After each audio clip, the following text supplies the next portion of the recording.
Hoje, a maior parte do dinheiro do Fundeb vem de impostos arrecadados pelos estados, Distrito Federal e municípios. A contribuição do governo iria dos atuais 10% para 12,5% no ano que vem, subindo gradualmente até chegar a 20% em 2026. O presidente da Câmara, Rodrigo Maia, marcou a votação da PEC para hoje, mas o governo surgiu com uma nova proposta, com pontos nunca antes discutidos. Desde sábado, o Palácio do Planalto passou a pressionar para um novo Fundeb só entrar em vigor em 2022. O país ficaria sem o fundo no ano que vem, já que o atual acaba em 31 de dezembro.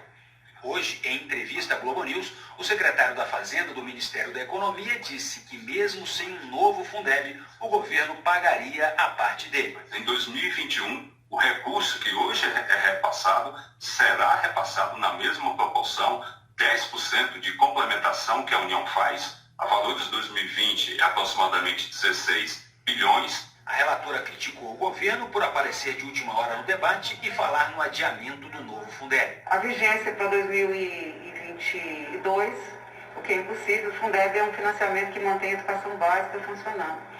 E, logicamente, não dá para a gente dizer para as escolas, né, que nós não podemos fechar a porta de escolas, né, porque se não tiver o dinheiro, ele responde 63% do financiamento. Então, esse ponto de vigência para 2022 é impossível. Educadores e gestores alertam também para uma outra mudança que o governo quer fazer. Tirar 5 pontos percentuais dos 20% que vai colocar no fundo para bancar um programa de transferência direta de renda que o governo ainda vai criar. O argumento do governo é que o dinheiro iria para famílias com crianças em idade escolar e em situação de pobreza ou extrema pobreza e poderia ser aplicado para uma espécie de auxílio creche.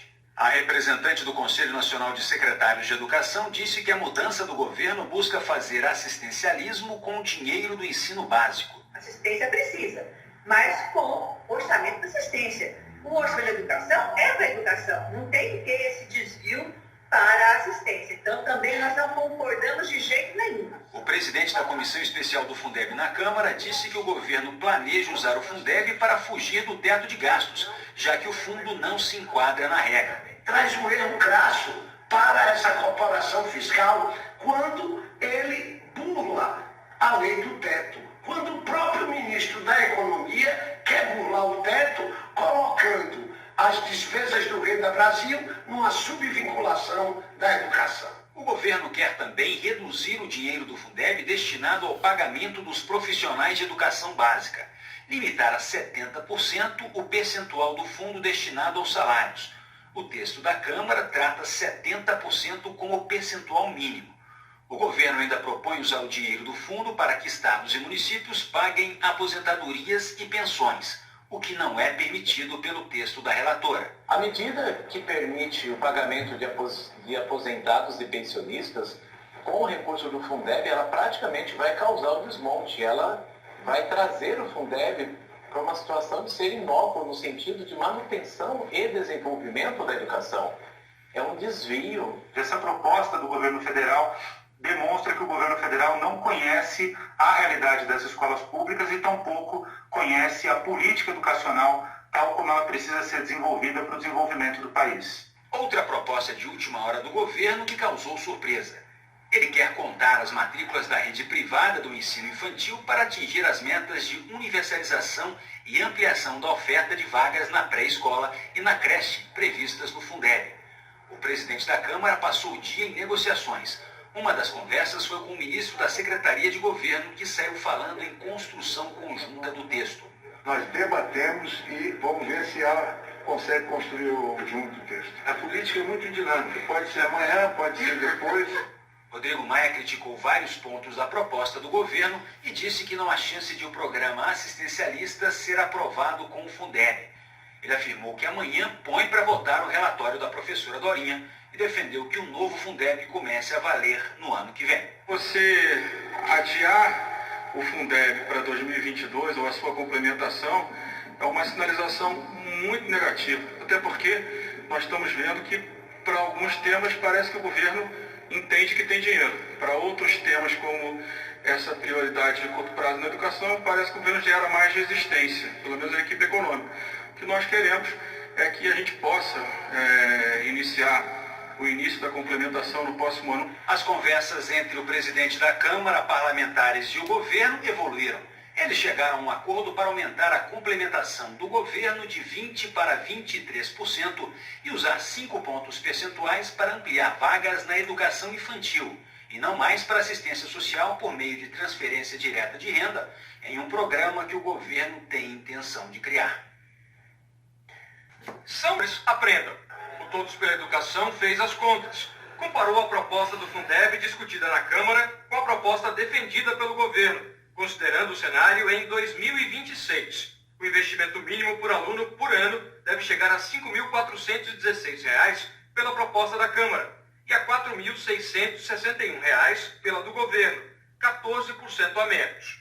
O pesquisador de políticas públicas, Mozart Ramos, diz que aumentar esse investimento é essencial para o Brasil avançar na qualidade do ensino e nas avaliações internacionais, como o PISA. O próprio presidente da República fala que o Brasil precisa chegar no PISA com os países mais desenvolvidos. Só que nesses países eles gastam 4, 5 vezes mais por aluno ano do que o Brasil faz.